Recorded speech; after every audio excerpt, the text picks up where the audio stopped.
নমস্কার বন্ধু, আজকে আপনাদের দেখাবো যে জবা গাছের গুটি কলম করতে হয় কিভাবে, মানে কি পদ্ধতিতে করব যাতে একটা গাছ থেকে আমরা কিন্তু আরও দু তিনটে গাছ কিন্তু আমরা তৈরি করতে পারি।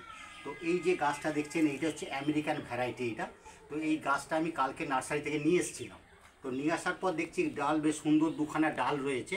তো আমি ভাবলাম তাহলে এখান থেকে আরেকটা নতুন গুটি কলম করে যদি দুটো গাছ করতে পারি, তো সেই জন্য কি জানতো আমরা এই গাছটাকে আমরা কলমটা কিন্তু করব। কিভাবে করছি, কি প্রসেসে করছি যাতে গাছটা সম্পূর্ণ সাকসেস হয়, তো সেটা আপনাদের যে হাতে কলমে দেখাবো এবং অবশ্যই আপনাদের বলবো আপনারাও বাড়িতে তৈরি করবেন এবং অবশ্যই কিন্তু সাকসেস হবে।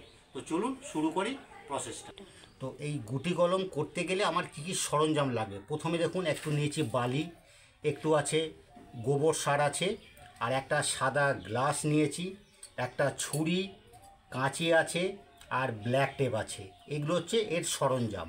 তো এগুলো করতে গেলে ফার্স্ট টাইম আমাকে কাজ করতে হবে কি, দেখুন এই যে মোটা একটা ডালটা রয়েছে, এই ডালটা আমি একটুখানি দেখুন আগে থেকেই ছুলে রেখেছিলাম। আগে থেকে এই যে যেখানে 1 ইঞ্চি মতো একটু ডালটায় যে ছালটা থাকে না, সেই ছালটাকে কিন্তু ভালো করে কিন্তু ছুলে নিতে হবে। 1 ইঞ্চি মতো যেখানটাতে আমরা কলমটা তৈরি করব। এবং করার পর আমরা কি করেছি দেখুন, একটুখানি নিচে একটা আমরা ওই যে ধূপের যে কাঠিগুলো থাকে না, ধূপের এই কাঠিগুলো দিয়ে আমরা একটু সুতো দিয়ে বেঁধে রেখেছি, যাতে এখানে যখন আমরা এই গ্লাসটা বসাবো যাতে গ্লাসটা নিচে নেমে না যায়। সেই জন্য কিন্তু দেখুন একটু নিচে আমরা এটা বেঁধে দিয়েছি। বাঁধার পর কী করছি দেখুন, আমরা একটা প্লাস্টিকের গ্লাস, সাদা গ্লাস নিয়েছি। কারণ এই সাদা গ্লাসটা এই কারণে নিয়েছি, কারণ এইটা যখন আমরা এখানে বসাবো, যখন এর থেকে রুট বেরোবে আমরা কিন্তু পরিষ্কারভাবে বুঝতে পারবো, দেখতে পারবো, সেই জন্যই কিন্তু এই সাদা গ্লাসটা।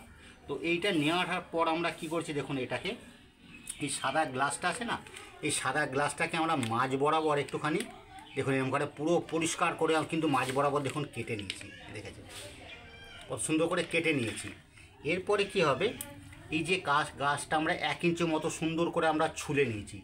ছোলার পর এই যে সাদা যে গ্লাসটা আছে, এই গ্লাসটা কী করবো আমরা এর মধ্যে কিন্তু দেখুন ঢুকিয়ে দিচ্ছি। দেখুন কারণ এই যে প্রসেসটা আপনাদের দেখাচ্ছি, এই প্রসেসে যদি গুটি কলম করতে পারা যায় একদম পুরো সাকসেস হবে এবং একটাও কিন্তু নষ্ট হবে না। কারণ যেহেতু আমরা এই যে গাছটা সতেজ রয়েছে, গাছটা মানে মাটির সঙ্গে টাচ রয়েছে, সেই জন্য কিন্তু গাছটা কিন্তু সাকসেস হবে। দেখুন আমাদের গ্লাসটা দেখুন এর মধ্যে কিন্তু সুন্দর করে কিন্তু গাছটা বসে গেল। দেখেছেন কি সুন্দর গ্লাসটা বসে গেছে। এরপরে আমরা যেখানটা যে এই যে নিচে আবার যে আমরা ওই কাঠিটা দিয়েছিলাম, কাঠিটার মধ্যে চেপে বসে গেল যাতে এই গ্লাসটা নিচের দিকে নেবে যাতে না যায়। আচ্ছা, এরপরে এই যে কাটা যে অংশটা কি করব আমরা একটু কিন্তু সেলোটেপ দিয়ে পুরোটা কিন্তু আটকে দেবো, যাতে ভেতরে যখন আমরা মাটিগুলো দেবো সেগুলো যাতে গ্লাসটা ফাঁকা না হয়ে নিচে পড়ে যাতে না যায়। তো সেই যখন যে কোনো ব্ল্যাক টেপ বলুন, সেলোটেপ বলুন, যা কিছু আপনি এটা ইউজ করতে পারেন, কোনো অসুবিধা কিছু নেই। তো আমি একটা দেখুন একটা কালো ব্ল্যাক টেপ নিয়েছি। দেখুন ব্ল্যাক টেপটা ছাড়িয়ে কী করলাম, যে কাটা অংশ যেটা রয়েছে সেখানটাতে কিন্তু আমি জুড়ে দিচ্ছি। দেখুন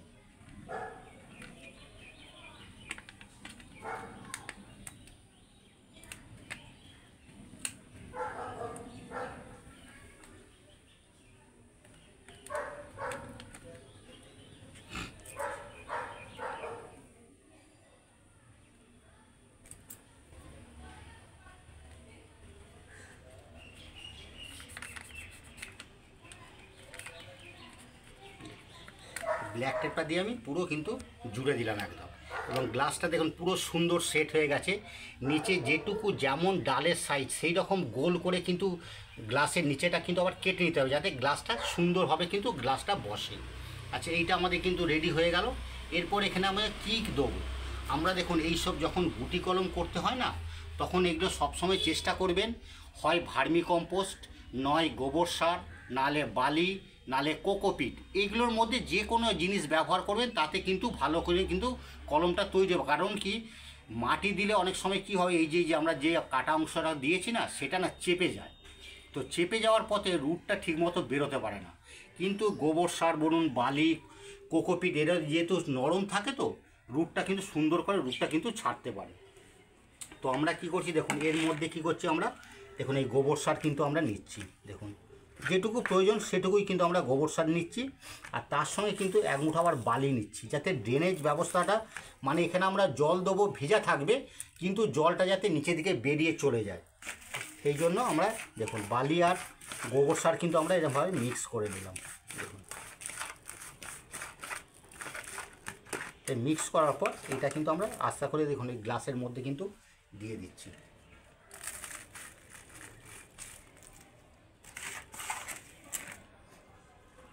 একদম কিন্তু মাটি ব্যবহার করব না, সবসময় গোবর সার হোক, ভার্মি কম্পোস্ট হোক, কোকোপিট হোক, এই সব জিনিস দিয়ে কিন্তু এটা কিন্তু দিতে হবে।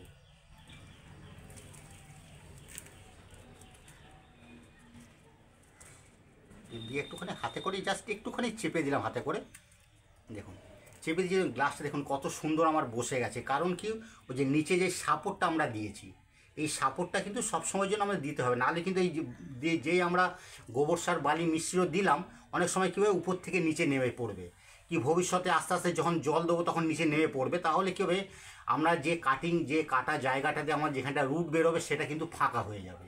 তো এইটা করার পর আমাদের আর কিছু নেই, এখানে অল্প করে কিন্তু আমরা এখানে কিন্তু জল আমরা কিন্তু দিয়ে দেবো। দেখুন এরকম করে আমরা কিন্তু জল দিয়ে দিচ্ছি।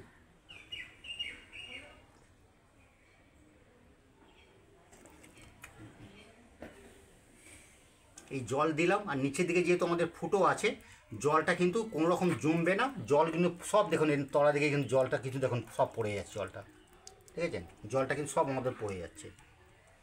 তাহলে কী হবে, আমার মাটিটা ওই যে গোবর সার বালি যেটা মিশ্রিত দিয়েছি সেটা সব সময় ভেজে থাকবে, ময়েশ্চার থাকবে, কিন্তু কোনো রকম কিন্তু জল জমবে না। কারণ যদি জলটা নিচের দিকে না বেরিয়ে যায় তাহলে কী হবে, কাটা অংশটা আস্তে আস্তে কিন্তু জল থাকলে কিন্তু পচে যাওয়ার ভয় আছে। তো এইটাতে কোনো রকম কিন্তু পচে যাবে না। তো এইটা করার পর আমরা একটা কাজ করব, যেহেতু এটা বেশি নাড়াচাড়া না হয়, আমরা কি করব, এই যে গ্লাসটা নিয়ে এই যে আরেকটা ডাল আছে এর সঙ্গে একটুখানি আমরা কিন্তু টেনে কিন্তু বেঁধে দেবো, যাতে এটা নাড়াচাড়াটা যাতে না হয়। দেখুন এটা কিন্তু আমরা ভালো করে কিন্তু বেঁধে দিচ্ছি।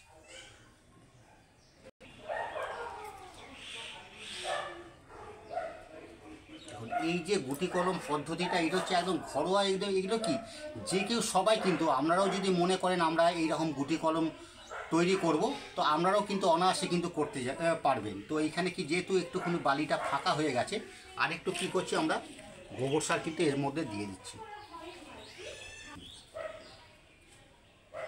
তো এইটা করা হয়ে গেল। এবারে এইটা আমরা কিছু করবো না, এইটা আমরা সম্পূর্ণ কিন্তু ছাওয়া জায়গাতে রেখে দেবো, আর মাঝে মাঝে একটুখানি জলটা শুধু এটা দেবো, আর কিচ্ছু করা যাবে না। এইটা মিনিমাম 1 থেকে 1.5 মাস আমাদের সময় লাগবে, এখান থেকে কিন্তু আমাদের রুট বেরোবে। আমরা রুট বেরোলে বুঝতে পারবো কী করে, যখন দেখবো এইখান থেকে সাদা গ্লাস পুরো দেখুন ভরে গেছে রুট, তখনই কিন্তু এই গাছটা এখান থেকে আমরা কিন্তু কাটিং করে তখন কিন্তু আমরা প্রতিস্থাপন করব। তো এই মুহূর্তে এটা সম্পূর্ণ ছাওয়া জায়গাতে কিন্তু আমরা রেখে দেবো এটা।